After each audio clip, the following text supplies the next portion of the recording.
ರೈತನ ಗೋಳಾಟ ಅಥವಾ ರೈತನ ಸಮಸ್ಯೆಗಳು.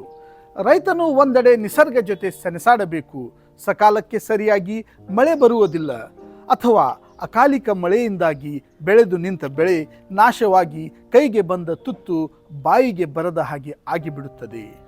ಉತ್ತಮ ಬೀಜ ಸಿಗುವುದಿಲ್ಲ, ಭೂಮಿ ಬರಡಾಗುತ್ತದೆ.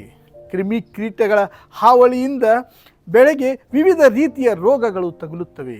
ಇದೆಲ್ಲ ಸಮಸ್ಯೆಗಳು ಒಂದೆಡೆ ಆದರೆ ಮತ್ತೊಂದೆಡೆ ಈ ಎಲ್ಲ ಸಮಸ್ಯೆಗಳನ್ನು ಎದುರಿಸಿ ನಿರ್ವಹಿಸಿ ಬೆಳೆ ಮಾರುಕಟ್ಟೆಗೆ ತಂದರೆ ಅದಕ್ಕೆ ಸರಿಯಾದ ಬೆಲೆ ಸಿಗುವುದಿಲ್ಲ.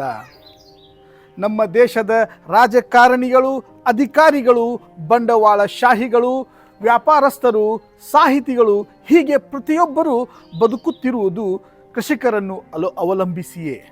ಆದರೆ ಅವರೆಲ್ಲರೂ ಕೃಷಿಕರನ್ನು ಉಪೇಕ್ಷೆ ಮಾಡುತ್ತಲೇ ಬಂದಿದ್ದಾರೆ.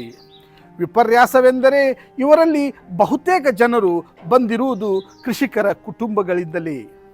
ನಿಜ ಸಂಗತಿ ಹೇಳಬೇಕೆಂದರೆ ರೈತರಷ್ಟು ಕಷ್ಟಪಡುವವರು ಮತ್ತೊಬ್ಬರಿಲ್ಲ. ಅವರಂತೆ ತೊಂದರೆ ಅನುಭವಿಸುವವರು ಮತ್ತೊಬ್ಬರಿಲ್ಲ. ರೈತರು ಯಾರಿಗೂ ಮೋಸ ವಂಚನೆ ಮಾಡುವವರಲ್ಲ, ಬದಲಾಗಿ ಎಲ್ಲರಿಂದಲೂ ಮೋಸ ವಂಚನೆಗೆ ಒಳಗಾಗುತ್ತಿದ್ದಾರೆ.